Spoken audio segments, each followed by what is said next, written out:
It's an arbitrage. Hello, everybody. Good afternoon. We're coming to you with some quick updates, and then we're gonna go do some history as well. Okay, so is that correct? Yes. Okay. So I was told by one of my sons, one of my middle sons, that when you do a live like this, that you are supposed to give a little time for people to join. Okay. He said that was the correct thing to do. Etiquette. So the etiquette. So I didn't know. We usually used to do our videos pre-recorded and then we would upload them, right? Yeah. So that wasn't a real thing that we were concerned with. But so in the vein of that, we will give some amendment. He said it is etiquette. So I'll try to do the right thing, but we won't waste your time while we're waiting. So like we said, we want to bring you something that came across this morning that I found very interesting that kind of juxtaposed what we were talking about the last live with the dollar going through a golden cross and the dollar strengthening against other foreign currencies. So that is something you can see on the technical chart if you look at it. And just as a reminder, a golden cross is when the short-term moving average goes above a long-term moving average, and typically they're talking about the 50-day moving average, the short term, crossing over the 200-day moving average, the long term. Now, remember, just technically speaking, the 200-day moving average is a very strong marker on the chart, which means either which way. If you have a 200-day moving average, it will be strong resistance. And if the price is above the 200-day moving average, it will be strong support. So the 200-day moving average is very important. So that's why a golden cross is something that when you see it coming, you're like, hey, if you can bust through the 200-day, you really just have, really no top to move up. So in that vein, that's what we're going to talk about. So we're going to go right into this topic. You ready? We got a couple people in the room. All right, so we want to talk about the BRICS nations. Now, we don't want to belabor the point about BRICS nations, but it is very important. So BRICS nations is a form of nations who come Consolidated together. nation. They come together. BRICS being an acronym: Brazil, Russia, India, China, South Africa. These are the BRICS nations.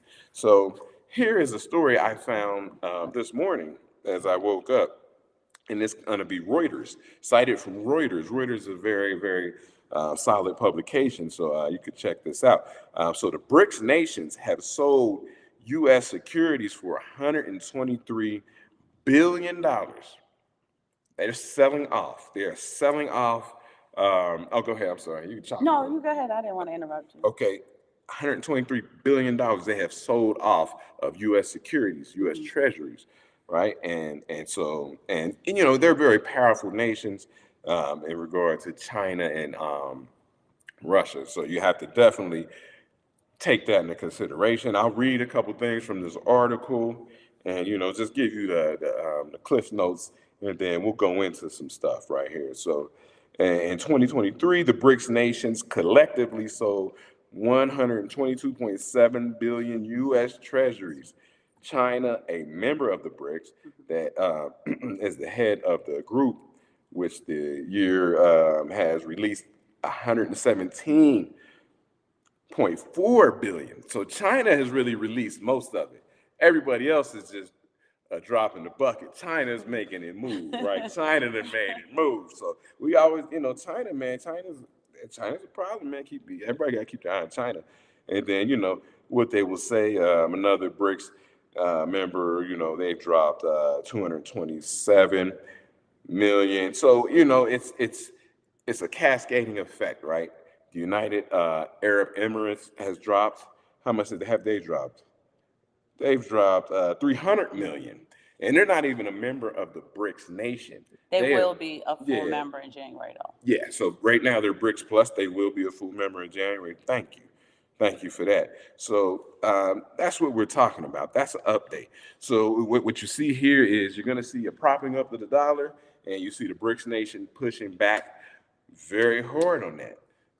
You drop 123 million, oh, 123 trillion, no, billion, I'm sorry. And where does it go? Where does that money go? That's a good question. That's a good question. Where does this money go? It goes back as it floods the market. And us as being Bitcoiners, right? We know that scarcity is what really makes money. So I have been speaking out of turn because I should be saying fiat currency. Where does all that fiat currency go? So yeah, it's a lot of fiat currency flooded back onto the market.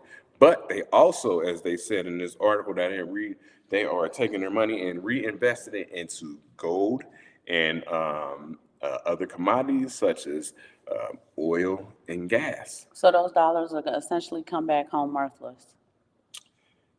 Yeah, yeah. And so the thing is, I mean, it's easy to say, easier said than done. Follow the money. You see people dropping $100 and some billion and going into precious metals, right? So people with that type of money will always go into gold, even though we are big advocates for silver, but they will always go into gold because it's more portable. When we say portable, it's just you can store more money in gold than you can in silver because silver will get, like I said, cumbersome. Silver may be before the everyday man like you and I. But they're buying megatons of gold. Yes, they are. That's why they're buying gold. If they buy silver, oh my goodness, they have so much silver. Hundreds of megatons of gold. So it's Yeah. very, very different, right? Hundreds of megatons of gold would be like millions of megatons of silver. Yeah, so and that's about all I have on that. I just see what your thoughts may be on it. Well, Crazy Bronxton, first let me shout you guys out. Hi, yeah. Colonel. Crazy Bronxton. The Colonel. Oh, To the Colonel. I'm talking to you, Colonel. If you're trying to hit me up on iMessage, hit me up on Facebook Messenger. We have to take our iMac in to get service. So I'm not getting your messages if you're sending them to me, just in case you want to schedule a call or whatever. And then welcome back, L. Deb and L. Yes, Hey. It's been a while, but we missed you, but you're back, Yeah. so that's what's I important. missed you, man. Atlanta's Black Wall Street, thank you so much for joining. Just to kind of recap, he's explaining that the Brics nations are dumping the treasuries. Mm-hmm. And it's US basically treasuries. the U.S. treasuries, and essentially, right, without going into all the technical of it, the dollars are going to come back to shore basically like worthless, right? They're getting rid of something they don't feel is important anymore. Yeah. In addition to, And also, I'm I'm sorry. No, you go.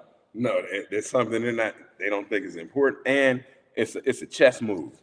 It's a chess move by China because you see China they dumped most. If 123 got dumped, China dumped 117 billion. I keep I'm listening. And so it's a chess move. It's a strong chess move.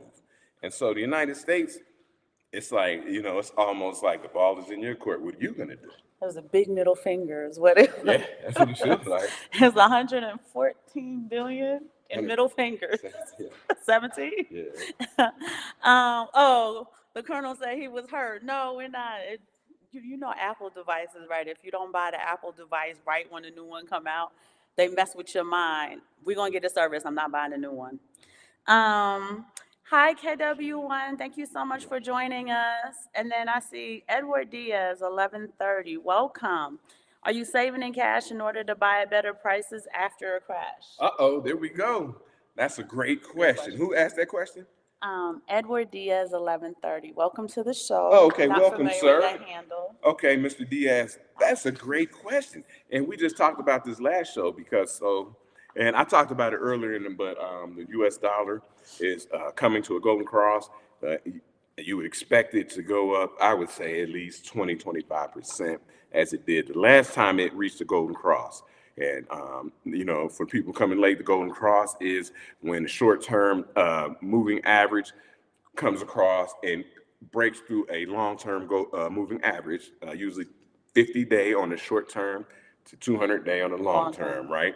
So, so now, while the dollar right now is strong, yes, it is a great idea to save in dollars because you have a strong dollar that you can reinvest into another, whatever you may, and we are, Bitcoiners, so we will say Bitcoin, precious metals, particularly silver, and gold, precious metals, Some people like to do real estate, but yes, saving in dollars, waiting for the crash is a great idea because what they call it on Wall Street is having cash on the sidelines, right?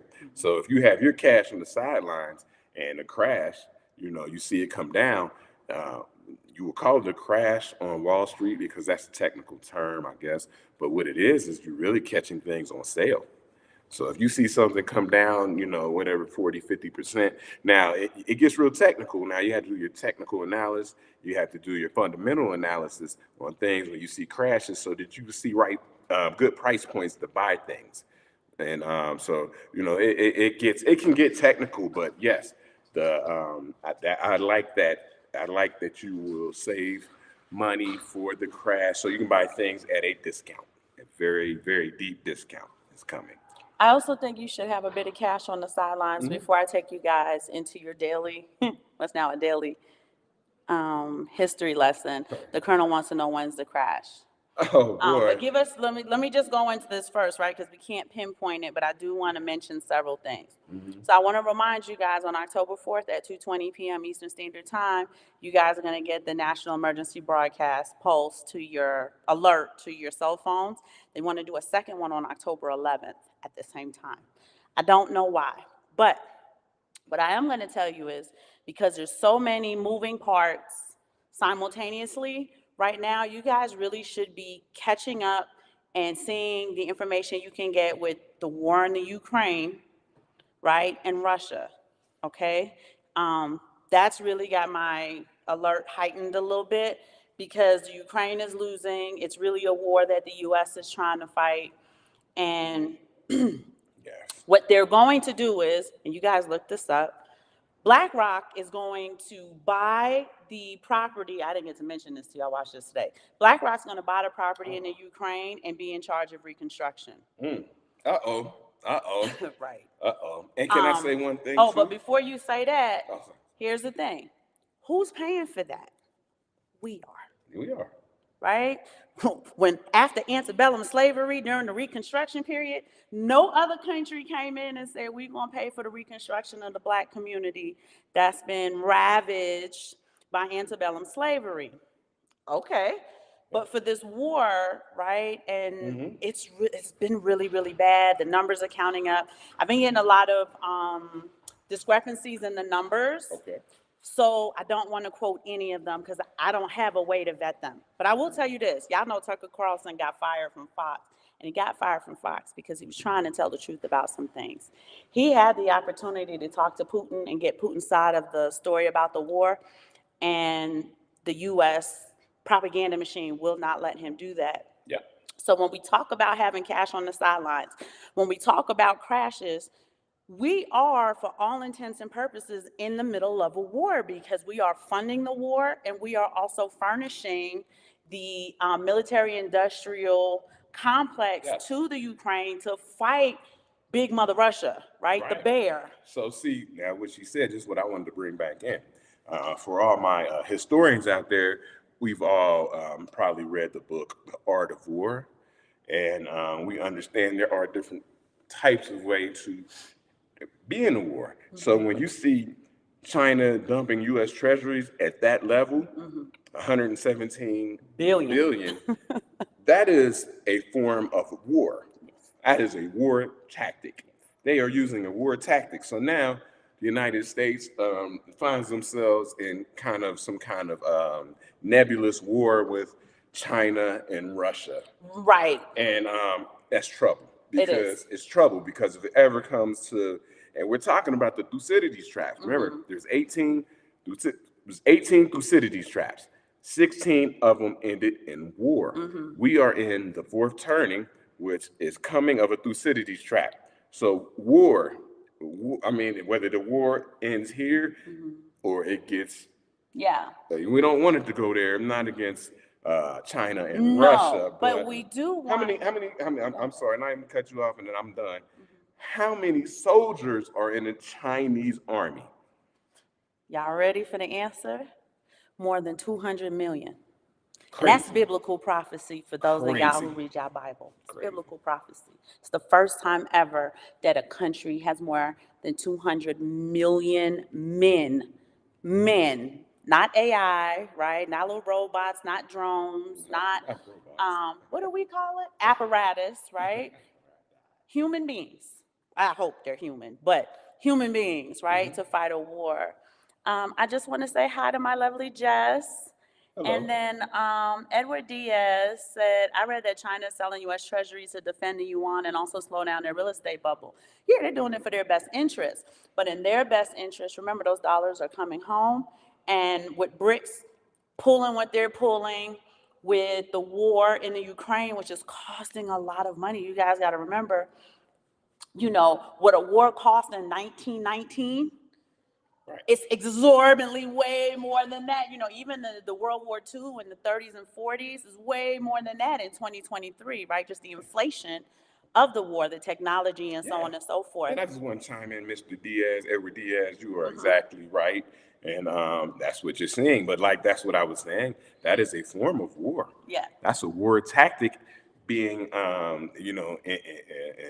deployed against the United States because they're trying to smash the dollar.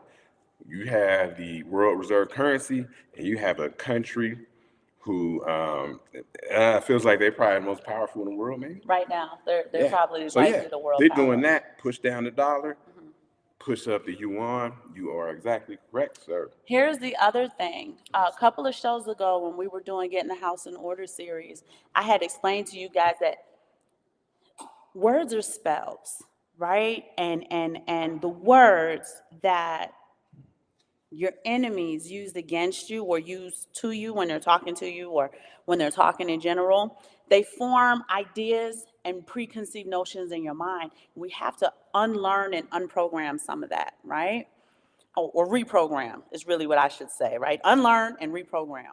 So I want you guys, you're used to in history, wars being this physical battle fought between man and man, man and machine, devastation with bombs and stuff like that, right? And I don't even know if I'm allowed to say that, so I got to watch what I'm saying as well.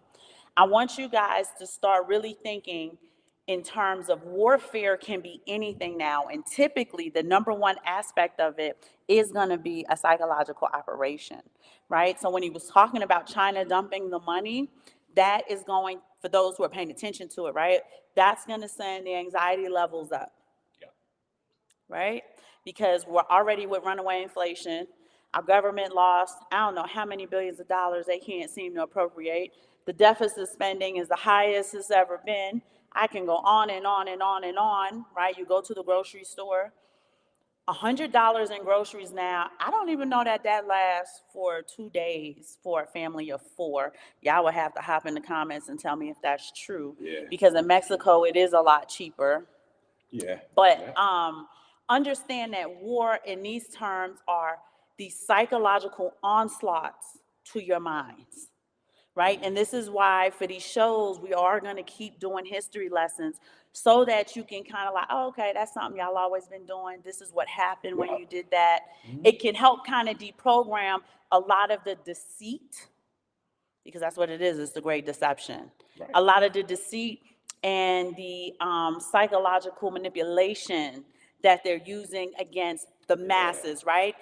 So the elite, and that's the term I'm going to use for today, it says $100 won't do much here in the Bronx. I ain't think so. Crazy Bronx Don could attest to that as well. He's in San Antonio now, but and just New I York jumped City, in. yeah. Like she said, when she's talking about the war tactics, these things are known as psyops. They are right? psyops. Psyops. So, like I said, if you look, check out that book, Art of War, and it tells you different tactics of war, right? And the best tactic, well, the best tactic is like she said, not to have to go to physical Right. war. Those are the best tactics. You win the war before the battle is ever fought. Before it's even fought, or it doesn't even need to be fought, which also saves money. Now, they do spend a significant amount of money on the propaganda machines, but not the kind of money like how the Ukraine is fighting a physical war. I mean, those numbers are astronomical. And BlackRock's like, oh, we're going to go in and we'll reconstruct it. We'll buy the property up. And you know who's going to pay for that?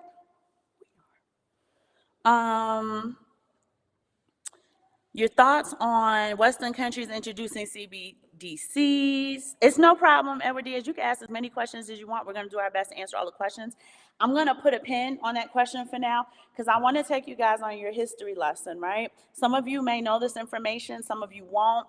I sat and I watched. I want to shout out this content creator. I don't know him. His name is Cold Fusion, and Cold Fusion thinks the way I like. He's very meticulous in his research, and I sat down and I watched his video, and I took very meticulous notes from his meticulous notes. And I just want to take you back, and then we're going to come back to present day to what we're talking about, and then we'll talk about the CBDCs, Edward Diaz. If it looks like we're forgetting, hop back in the comments and say, please don't forget my question. So I want to quote Henry Ford, right? They love quoting Henry Ford. They love quoting Henry Ford. But I'm going to quote some elitists that told the truth up front and didn't even care. Henry Ford is quoted, "It is well enough that people of the nation do not understand our banking and monetary system. For if they did, I believe there would be a revolution before tomorrow morning." Right? So he understood that the masses didn't really know how money worked, even though money is literally, I'm going to say at least 90% of the average person's lifestyle, where that's revenue generating, budgeting, misappropriation of funds, squandering of funds, funds that get misappropriated because, you know, people's money gets stolen through scams and stuff. It is literally 90% of people's lifestyle. Everything you do and need has some association to utilizing the monetary system. And even today in 2023, like you guys, talking to you guys is talking to the choir. Really it is, right? I would love if we had the opportunity to talk to those people out on the street. You ever seen them shows where they would ask somebody on the street, like, who is the first president of the United States? And they're like, Bill Clinton. And you're like, oh my God, y'all don't know that? You know, I'll give you $150 if you could tell me the capital of New York City. I mean, the capital of New York State. And they'll say New York City, right, instead of Albany. So stuff like that. I would like to talk to those people so that the masses can start. And this is the age of Aquarius where the truth is coming tumbling out. Now, it is going to be sprinkled with a lot of misinformation and disinformation, as I like to call it, and a little bit of uninformation, meaning y'all just talking, it's just words strung together and you're not really saying anything. I like to call that uninformation. I want to read another quote. So this was a letter that the Rothschilds, this is the Rothschild Investment House in England, right? And they wrote a letter to some business colleagues. This was 1863. They said the few who understand the system will be either so interested in its profits or be so dependent on its favors that there will be absolutely no opposition from that class, the few. On the other hand, the great body of people, mentally incapable of comprehending the tremendous advantage that capital derives from the system, will bear its burdens. They basically said the great number of people, the sea of people, the masses are stupid. They can't understand or appreciate the tremendous advantage that capital derives from the system, so they'll bear its burdens. They go on to say, this is the Rothschilds, y'all.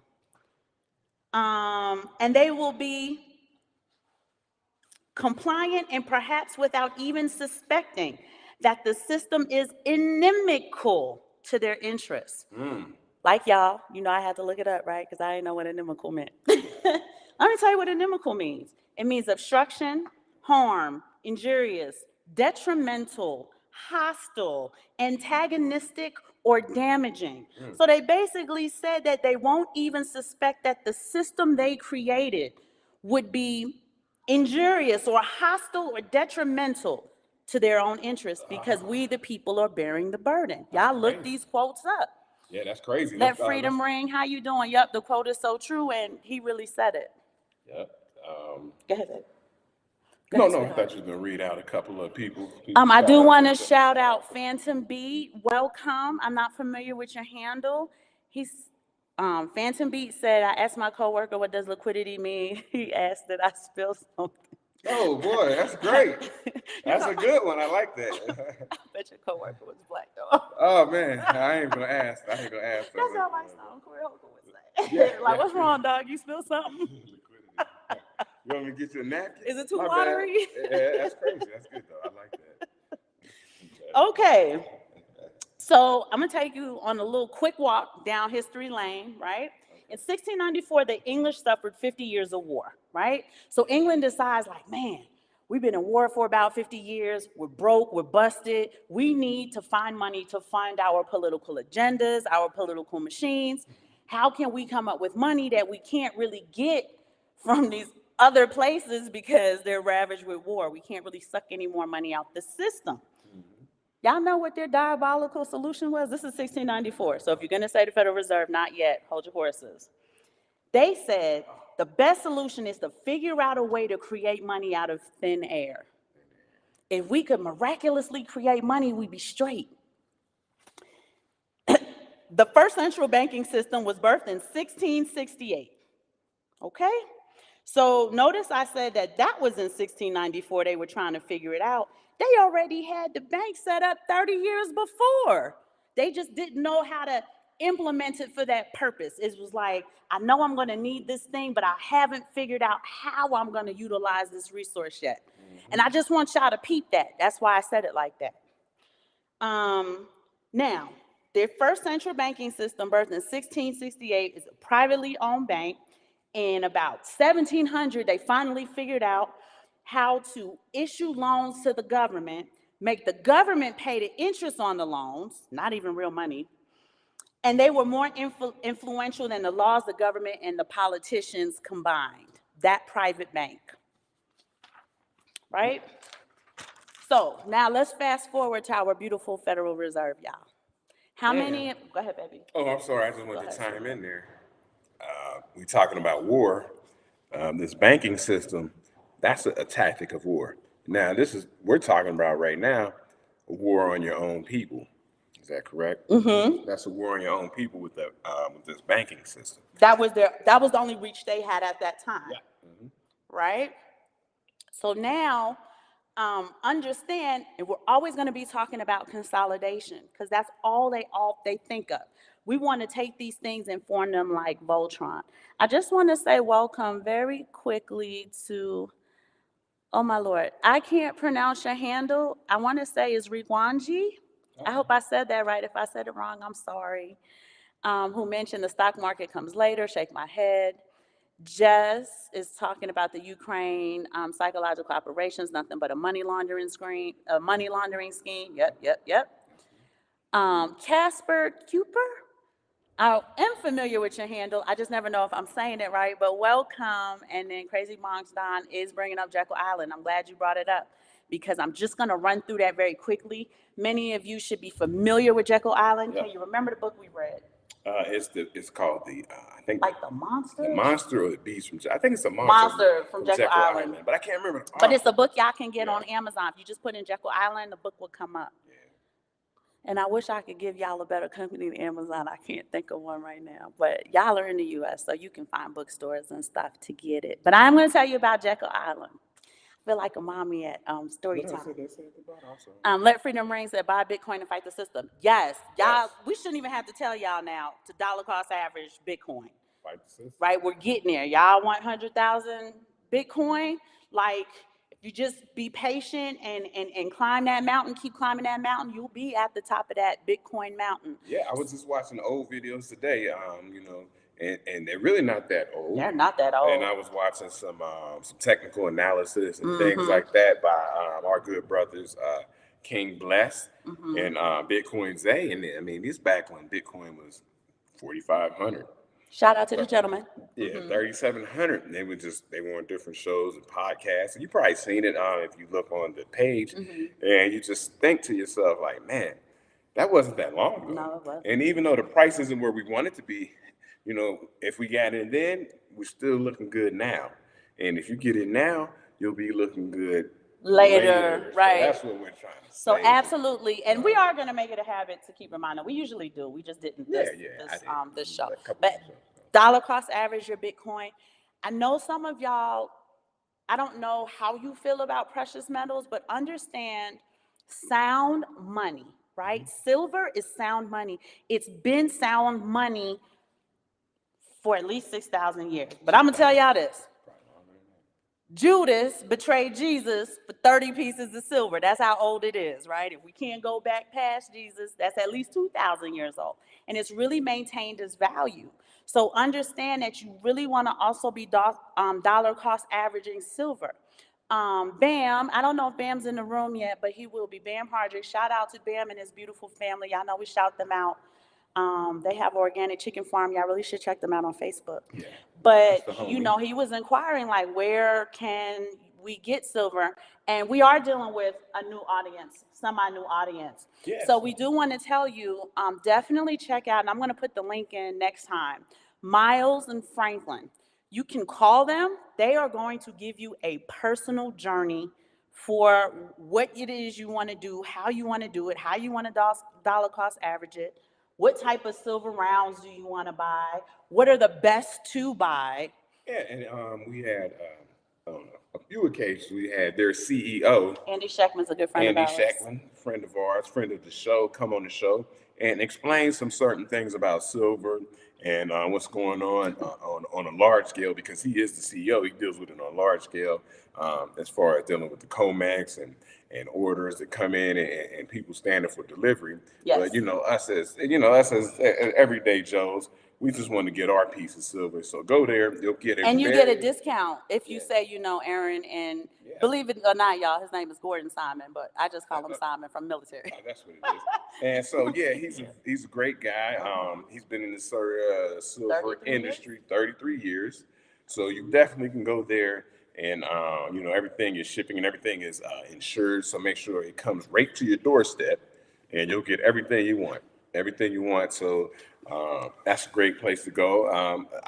I also am a big fan of ATMEX. If you understand the silver industry and you know how to pick your stuff out. Then ATMEX. Right? Because you don't really get that personalized journey with ATMEX. You have to know what you're doing at ATMEX. Pick out the right things, but with Miles Franklin, they'll give you some help. They're going to hold your hand all the way through, and that's why we like Miles, because you guys do have questions. You're new to this, and you can ask all of the questions you need. They're experts. I would leave ATMEX to the people who absolutely know what they're doing. It keeps you from buying, because they love trying to push their more expensive pieces on you than the practical pieces, if that makes sense. And also, as we said, friend of the show, CEO Andy Scheckman, he is he's reachable. Yeah. Like you can email him. You can email him with questions. He will get back to you. He has a phone number that you can actually call and he will get back with you or actually answer the questions there. So you can talk to the CEO, the chief executive officer. But the people who work for him are just as knowledgeable. They've been working with Andy over a decade. So they do, and this is not promoting or anything like that. This is, this is what y'all can do practically. If you have questions, they will walk you through it. That's the big one. Casper Cooper said the funniest thing though. Or I don't know if that's a male or female, but Casper Cooper said the gospel song "Silver and Gold" is one reason why we're not buying nothing to masses. That is the truth. That's funny because that's true. Let Freedom Ring said agree about ATMEX. Yes, they will try to push. And the thing is, there's nothing wrong with the more expensive pieces. It's not practical. It's harder to unload. Should you have to barter? Should you have to send it back and so on and so forth? Yeah, so right there, I'm sorry, what was the comment? I didn't get the whole comment. Let Freedom Ring agree about ATMEX? Yeah, he agrees what we're saying about ATMEX. Like, you should know what you're doing if you're going to run with ATMEX. Oh, I thought you meant expensive pieces. Okay. But they are going to push their expensive pieces on you first, right? And if you don't know what you don't know what you don't know. So if you don't know what you're looking for, this is why we're saying you should contact, Miles and Franklin. Should I get a gold American Eagle? Should I get a silver American? Should I get this? Is it okay to get these art pieces? He's going to tell you no. So just understand that.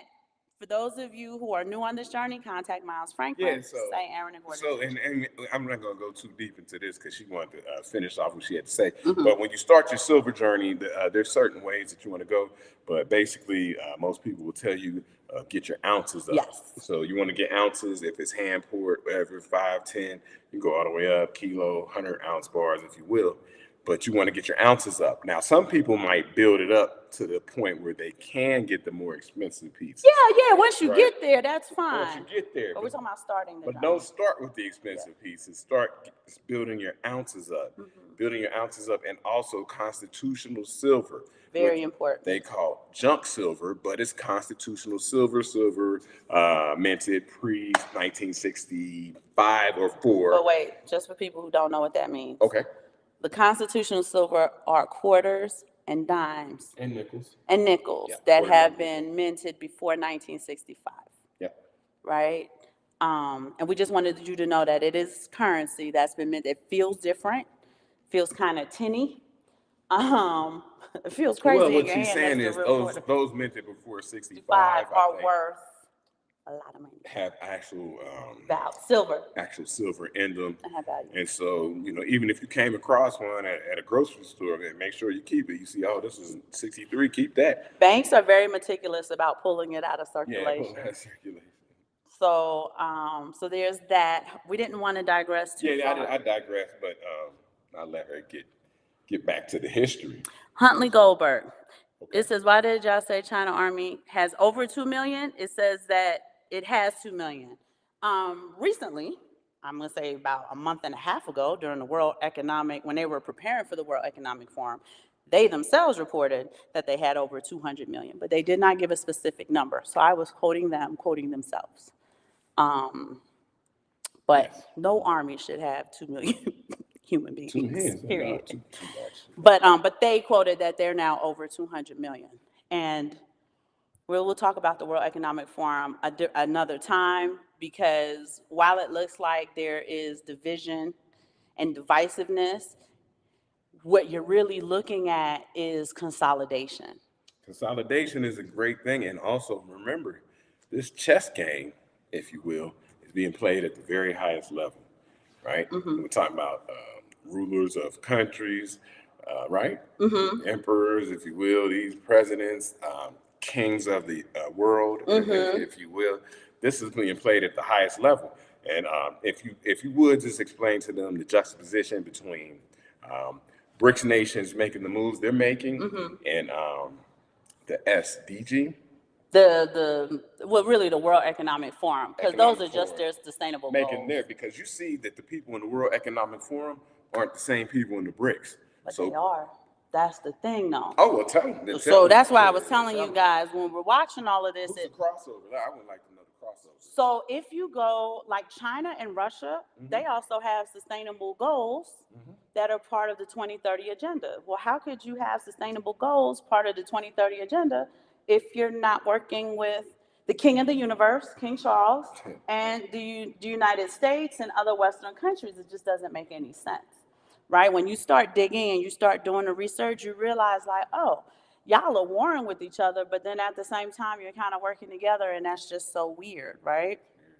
It's nothing personal, it's just war, I guess. They're sick of the Americans weaponizing the dollar, but just understand, and this is why I want to take you through the history lesson, because I want to show you how when it looked like they were all working separately, they were working to consolidate a monetary policy, and we're going to see a repeat of that cycle again. And that's why we need to do our history, because you can see, like, oh, that's the mess y'all be doing. Okay. And it's cyclical, as you will, because what is 2030? As posited by Strauss and Howe, who wrote the book, The Fourth Turning. And you guys are familiar with that book. We've mentioned it many times.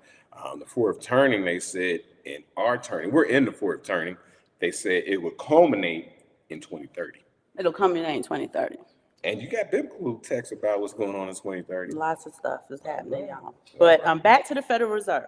So on December 1910, you had 6 individuals go secretly to Jekyll Island, right? And I'm going to name them, so if you need to look them up, you can. So Senator Nelson Aldrich, he was the one that put this thing together. And he secretly invited Paul Warburg, Frank Vanderlip, Benjamin Strong, Henry Davison, Charles Norton, and Abe Andrews. Okay? They spent 9 days on the island, and they sat and they wrote this bill up. Now, what I do want to bring to your attention is when they're writing this bill up, this is actually a fourth attempt. They had 3 failed attempts before that in order to kind of get this mechanism to create money out of nothing. All right, that's what I'm gonna call it, mechanism. Okay. Frank Vanderlip, who I just named, he was the president of National City Bank in New York. On February 9th, 1935, he wrote this. So yes, it was secretive indeed. As any conspirator, discovery we knew simply could not happen, or else our time and effort would be wasted. And that's important to know because, again, there were 3 failed attempts at this. Yes, indeed. He continued to quote, if it were to be exposed that our particular group had gotten together and written a banking bill, that bill would have had absolutely no chance of passage by Congress. So these attendees, just these 6 people, let me see, 7 people, 1, 2, 3, 4, 5, 6, 7. So 6 people plus Senator Aldridge, right? So they're the head of banks, head of government. They were some of the richest men in the world. And I want to tell you, these 7 men in this room accounted for a quarter of the world's wealth. Google it. A quarter of the world's wealth in 1910, 7 people in a room. So a quarter of the world's wealth was literally in a 250-foot space, right? I'm sure it was bigger than that because they were probably at a mansion or something. But I just want y'all to put that in your mind. What's the joke? Can I tell my joke? You know, I'm like, Erin. What's the power war? She don't like my jokes, so. What? But they got a joke, right? If 200 people were in a bar and Jeff Bezos walked in, everybody's a billionaire across median average, right? Right? So I don't know. That's a bad joke, but it's true. But that's how they work it, right? So you would get to be a what? A billionaire? A billionaire. You get to be a billionaire for however long he gonna drink his beer, y'all. And then he leave, and then we back. And then he leave, and you back to being broke. We broke now, y'all. What happened? Come on back, Jeff. What reason for the people? I guess they got long comments. Just says that China has 1.5 billion people, 200 million conscripts and voluntary enlistees. Sounds conservative, to be honest, but they're not even trying to beef like that. Economic war, chess game, like y'all said. Yeah, because wars cost a lot of money. So if they can do it psychologically, it's a lot better. It's cheaper. Even if they have to pay into the propaganda machine, it's still cheaper. Edward Diaz said, U.S. Treasuries mean so will just buy some time. It is, right? It's going to buy them some time and help strengthen their BRIC currencies. Yeah, they're dumping that and trying to get their BRIC currency together. Buys them some time. So what did the bankers tell Americans? Right? Here we go with the propaganda machine. This new bill is designed to stabilize the American economy. And that's something that we all want, right? It's going to stop the grip of, and I'm quoting this, it's going to stop the grip of the Wall Street bankers over America. But the men who wrote the bill were the ones that we're describing that have the grip on America, right?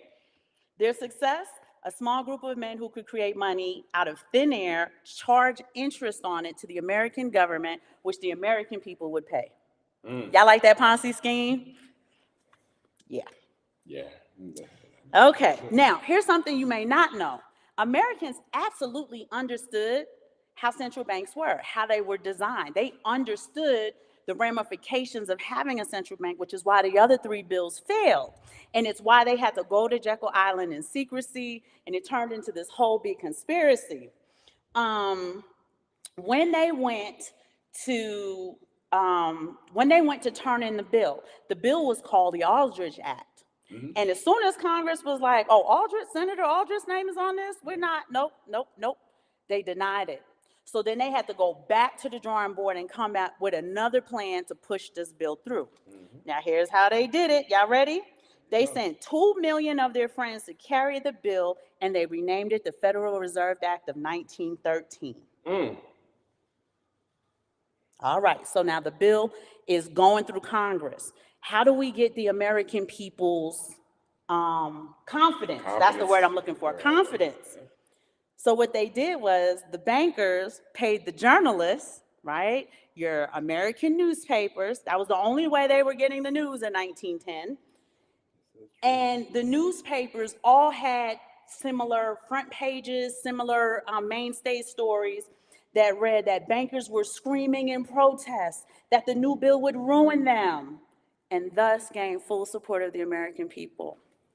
In 1913, y'all know that bill got passed because they tricked Congress and they tricked the American people. But I'm not done. When it goes, I'm sorry, I don't ask any questions.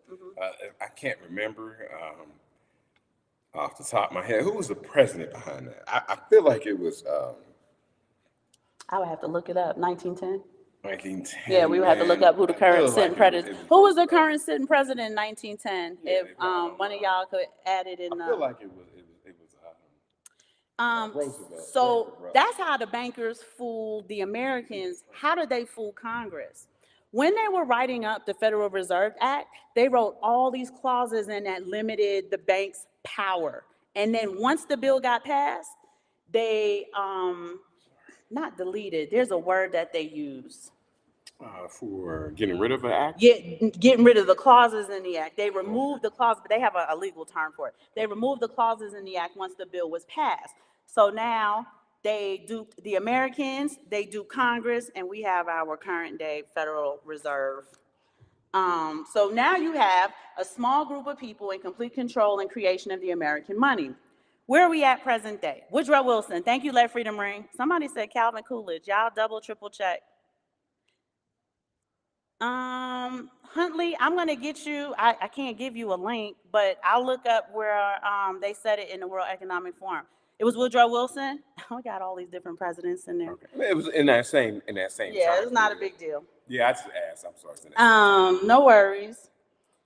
Here we go. So in the present day, I'm reading quotes now because I want you to hear from the horse's mouth.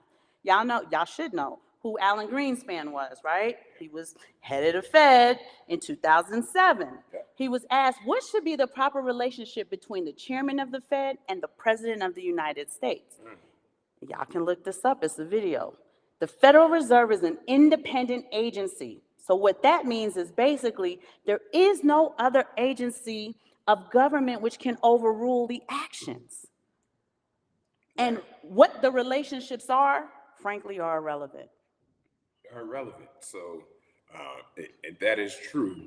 It's William Taft. Thank you, guys. William Taft was the president at the time. Which is irrelevant, but what you did see for my people who have been investing for a while, you've seen over President Donald Trump's tenure that he was very active on Twitter. Do you remember this? Yeah, And so our good friend Jay,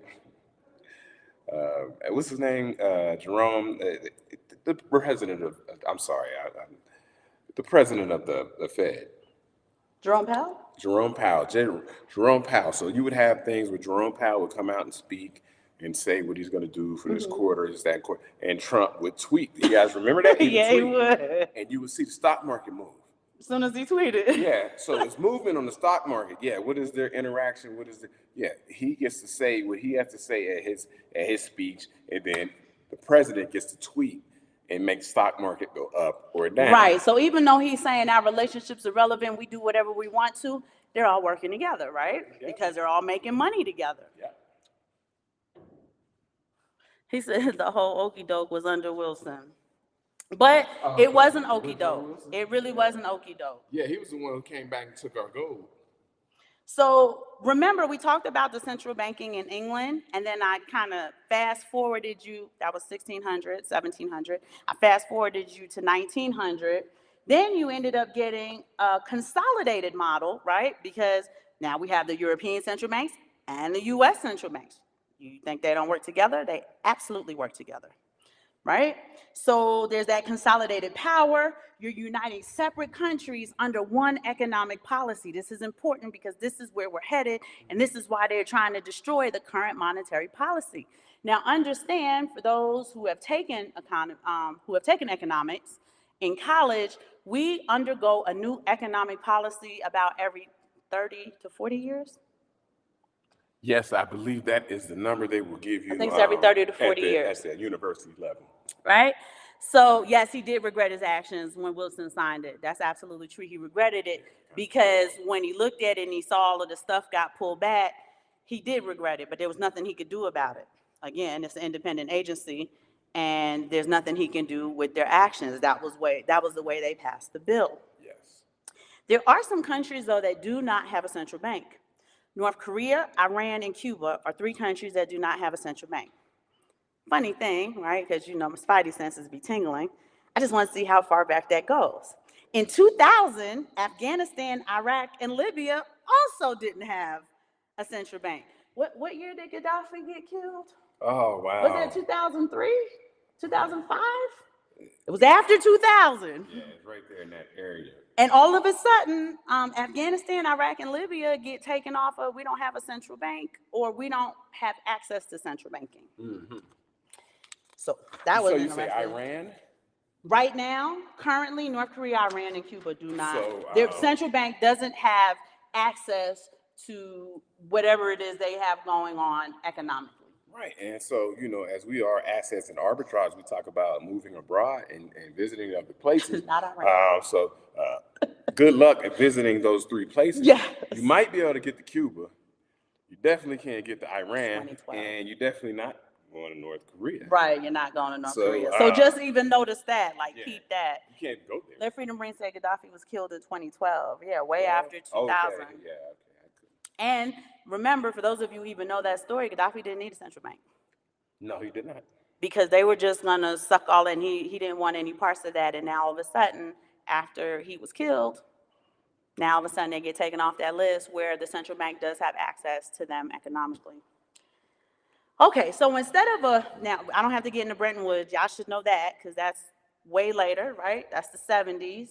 Bretton Woods is 1942 or 42. 43. And then whatchamacallit took it completely off temporarily.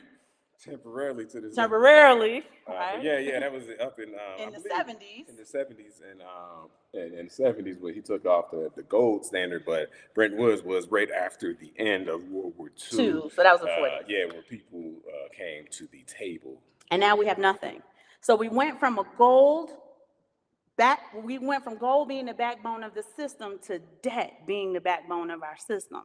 And while they try to make sense to you, like the way they explain it to you is like, okay, I know how that works. It doesn't make sense, right? The crushing debt being the backbone of the system means that economically, we are trading our economic power almost for nothing, right? Literally peasant society. And it doesn't feel like that because we do have a lot of, right now, we do have people own things, people have cars, people own companies, right? Even if you're not a Fortune 500, Fortune 1000 company, if you are a business owner, you own your own company, you do have ownership of something. Yep. So it doesn't feel like the peasant elite kind of idea that you get in your mind when we call it economic slavery, right? But just understand that the paradigm really did shift to the masses.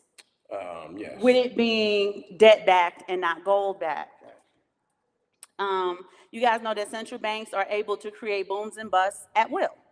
And with that being said, this is what we need to be watching, right? While it looks like Brics is going to undermine the American dollar, we need to see where are they conspiring in secret in order to consolidate the economy to come up with their completely cashless society that crosses all the borders. That's what we need to really be watching and let's look for that. So perfect. So we can go into our good sir, Mr. Diaz asked earlier about CBDCs. The CBDCs. There we go. So you're right there. We didn't forget you. Yeah, we're here now.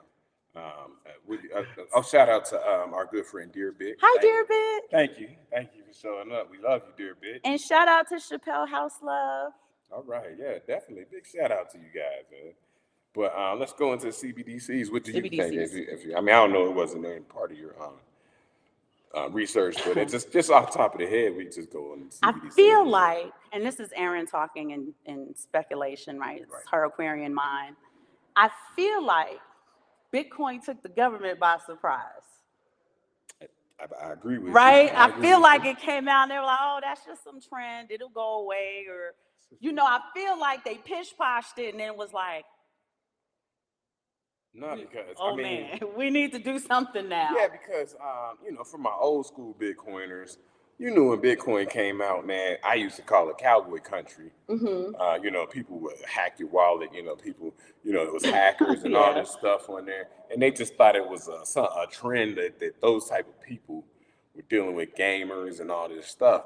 And then you're seeing people coming in with more capital, more capital, more capital, and you're like, oh, this is real. This is real. So now once you see top Fortune 500, now Fortune 100 companies, Michael Saylor, He did not help. former CEO of MicroStrategy. He made it really real for them. People jumping in like that. Elon Musk, even though he jumped out, but he jumped in with Dogecoin though, didn't he?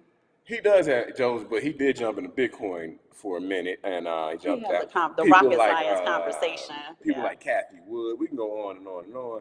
The people who jumped in. And what is the guy's name who's now with the Fed? He used to teach at MIT. Oh, Gary Gensler. So Gary Gensler was a professor, and when they realized that we may have a huge problem on our hands, because remember, I took you down history lane to show you that it's a very small group of elitists who don't want the average man or woman to find that arbitrage. And this is what I've been talking about for the last couple of shows. They're trying to find ways for wealth transfer to not transfer back to the people. How can we lock this up? Yeah, and the funny thing about Gary Gensler, and maybe I mean, knowledge is knowledge, but Gary Gensler, like she said, was a professor at MIT. Taught blockchain. And he taught the blockchain course. And I took that blockchain course in 2018. And I learned a lot. I learned a lot from that course, and I used to share it with people like, hey, check this course out. And then all of a sudden, come switch. Yeah, come switch. Now he worked for the government, and he's talking crazy. And so, but he has to, right? But the information was relevant on that blockchain course. And that's why they recruited him. Blockchain technology. I don't know if it's still up. It's a thing called MIT Open Courseware, where you can take courses from MIT, Massachusetts Institution of Technology, one of the top schools in the United States of America. So it's great information from a great professor, but he is now working for the other side. Yeah, so you really want to be watching as best as you can, because I'm gonna tell y'all this, right? Like, we come on these lives and the information we give you is really consolidated. Yes. This is hours and hours and hours of vetting. Yeah. Vetting BS, vetting misinformation, vetting uninformation, vetting valid information. I need to find the document for, I want to say it was for Huntley Goldberg, right? Because Huntley can't even find anything that says that the Chinese army has 200 million people. They're saying that they only see 2 million people in the army. When they reported in the World Economic Forum, now I gotta go back through all those PDFs, but that's what they reported. So that's how that's getting out, because that's what they said. So I don't know if it's not, what's the word I'm looking for? Like, they didn't formally put it out there for the agenda machine. Are they talking smack? Did somebody misspeak at the World Economic Forum and it's only 2 million?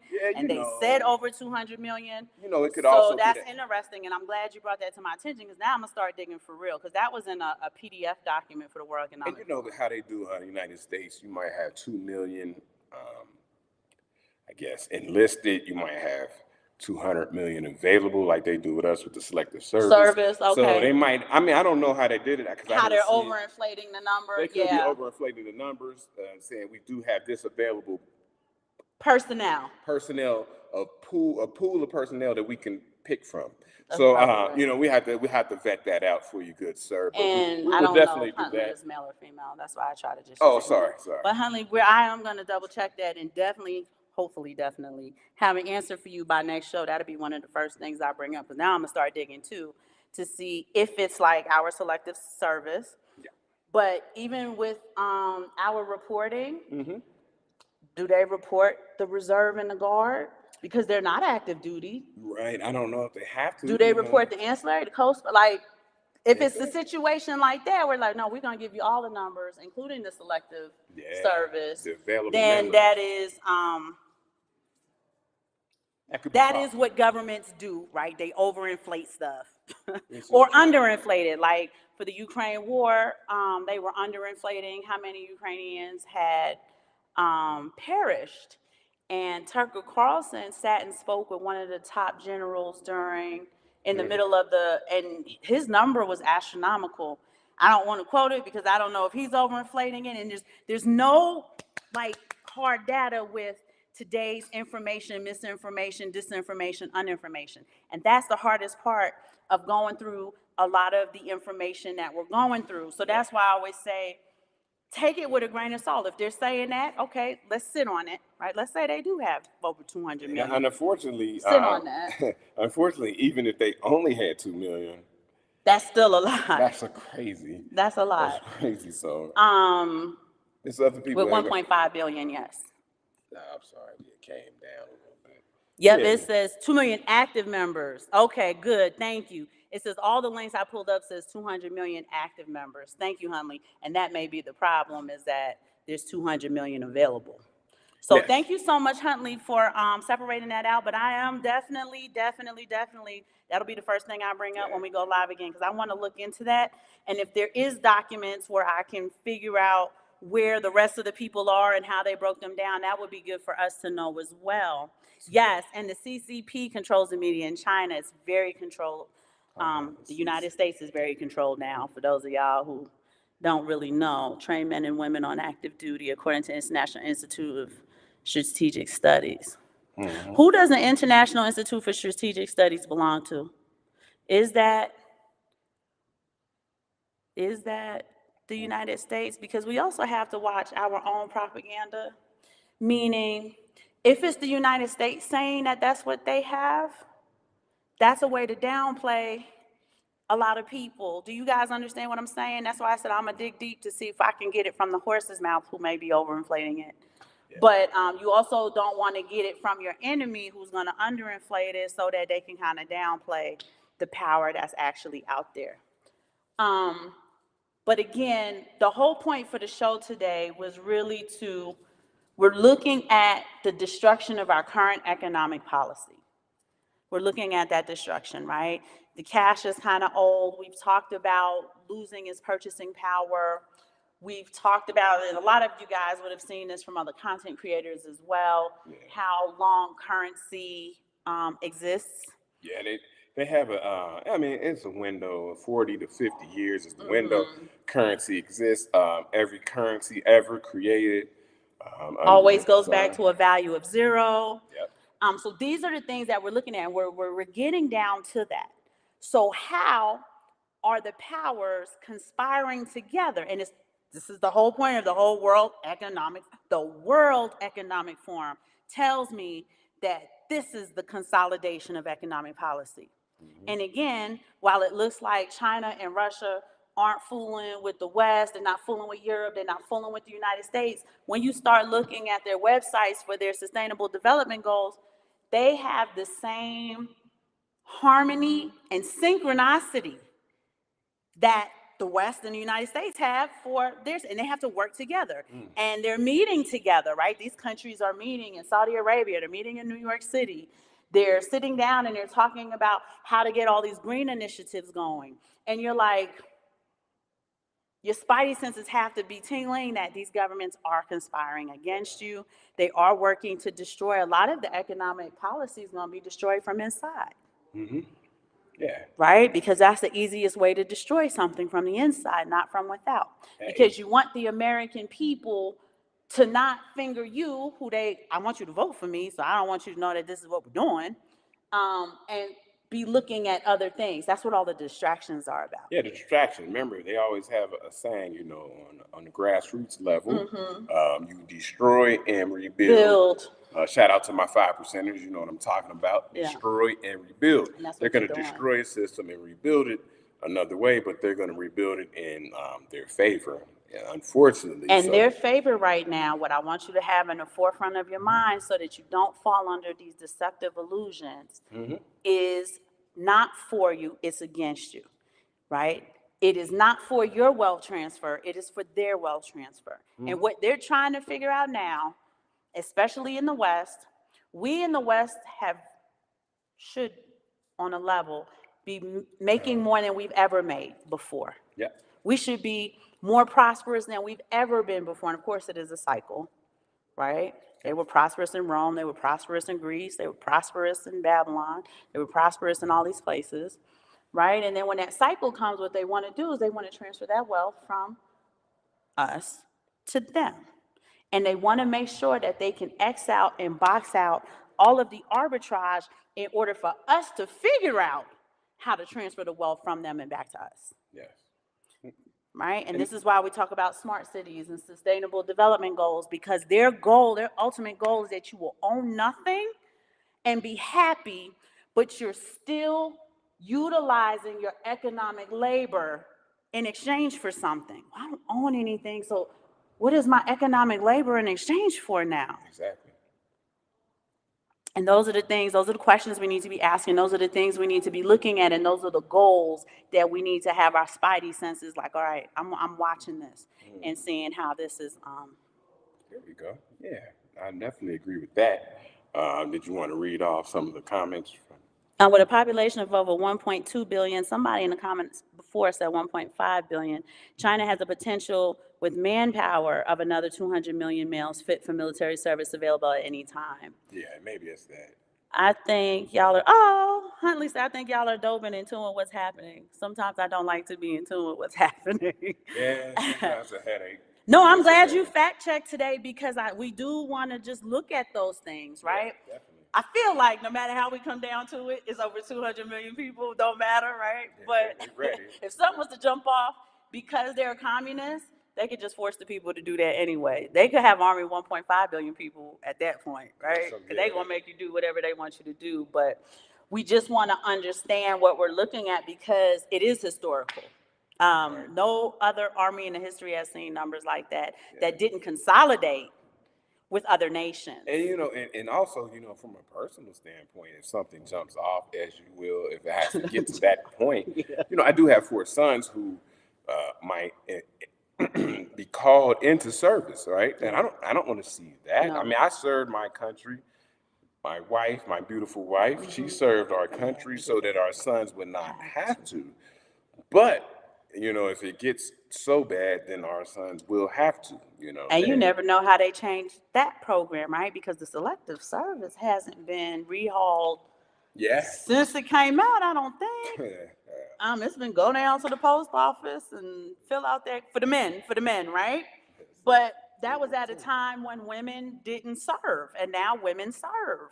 Yeah, they do. So, yeah, that's interesting, because they surely haven't even re-looked at that or rehauled it.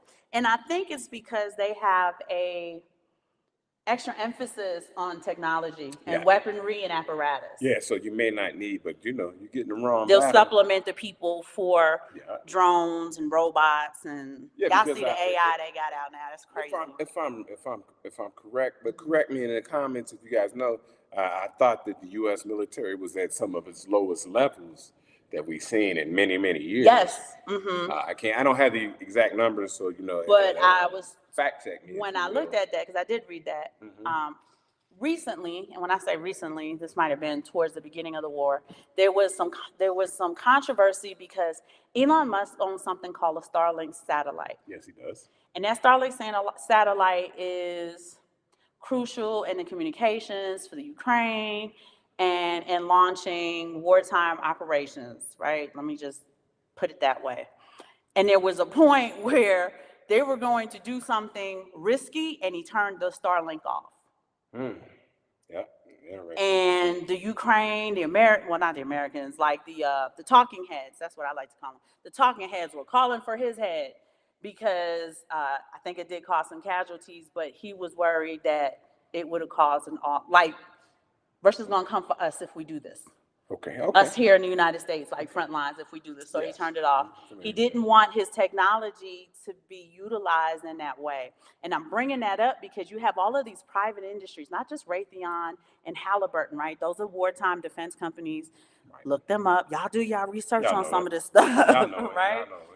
But they have private companies now that have technologies that wasn't initially created for wartime purposes. And when they discover that these things can do these things, then you're getting into these sketchy things and stuff like that. But y'all look up that situation with Elon Musk, Starlink, and the Ukraine war. It's a very interesting story. But like I said, I think the U.S. isn't worried about that. But they also have ancillary, right? Because our police in the United States are militarized. Yeah, our If military. anything was to really jump off, you got the whole military, the reserves, the guard, and you have your militarized police. Yes. So and that's a show we could do. Let us know if you I want may to have talk to put about those the numbers together for military. y'all before we do that. The CCP wouldn't hesitate to hold a draft, neither would United States of America, because we haven't seen war Glad you said on that. our shores since the Civil War. No, since World War II. On our shores. Yeah, what they call World War II. That is technically on our shores. Really? Well, it's Hawaii. Oh, Hawaii. It is Hawaii. Yeah, D-Day, Hawaii. Yeah, it is. It does count. So It since does World War count. II. It does count. Yep. Yep. I was like, really? But anyway, we're not gonna keep y'all. We always keep y'all too long. It's an hour and 10 minutes. We love y'all so much. I love seeing these new handles. Huntley is a guy. I can see his thumbnail. Yeah, Just want to make sure. We really try Thank you, not sir. to use the pronouns because sometimes it's just the picture and we can't tell by your handle. But just know that we truly love and appreciate y'all. We want y'all to get the message out there. Y'all do some vetting too, right? So if I say this and you're like, you know what, I did my research and this is what I saw, please hop in these comments so that we can learn from you. Yes, indeed. CBDC, remember. Oh, we did answer that KW one. We were just saying that we talking about Bitcoin and the consolidation of monetary policy. So all of the banks and all of the nations are now trying to come up with what it seems like their own separate CBDCs, but you're going to see that get consolidated, and we are going to end up in a completely cashless society. And it's not going to be, I don't think, multiple CBDCs because they want to figure out the currency conversion. They hate that. They don't like that. Yeah. Somebody wins, somebody loses, especially when they're settling debts. Yes, definitely. According to Global Firepower, China has available military manpower of more than 761 million people, along with 50 that's way more than 200. I figured that though. But that's what he said at the World Economic Forum. It's a PDF thing. I need to find it again because I went through the COP28. I went through all of those PDFs. Mm-hmm. He said we have more than 200 million, but he never said the number. He said, we have more than 200 million assets available for wartime operations. There we go. That's all he said. There we are. That's all we are, assets. Assets. Right. And that's translated from, because I speak Mandarin. Yeah, translated. That's translated from his language. So there you go. That's our question answered. Thank you so much, because I am surely going to quote that. 761 million people as of April 2023. There we go. Great show. We'll share with my 18-year-old the history. Hi, Michelle Delati. Thank you so much for joining. Thank you, World of Champions, for joining. Big shout out to Huntley, who did the vetting out for us. Thank you, good sir. 761 million. That's even worse than we thought. Now, in the Bible, I ain't going to quote the Bible too much, but the Bible says that when John the Revelator was caught up in the island of Patmos, he had a vision. And in part of the vision, he heard over 200 million horses crossing the dried up Euphrates River. Yes. There's no way John of Patmos could have known then, 2,000 years ago, that the Euphrates River was going to dry up in 2023. So I'm also watching. Spank them likes, y'all. I'm also watching to see what's going on biblically. I don't like killing y'all with the biblical scripture and quotes and stuff like that. But just know that is also my passion, right? I like that better than all the doomsday talk. But we love y'all. Simon and I are going to get back to work so we can talk to y'all again sometime this week. Maybe, and we're also checking out some stuff. We're vetting some other stuff, but we don't like bringing it to you unless we have it completely vetted for reasons like this. So y'all have a great night, and we'll see y'all later on in the week.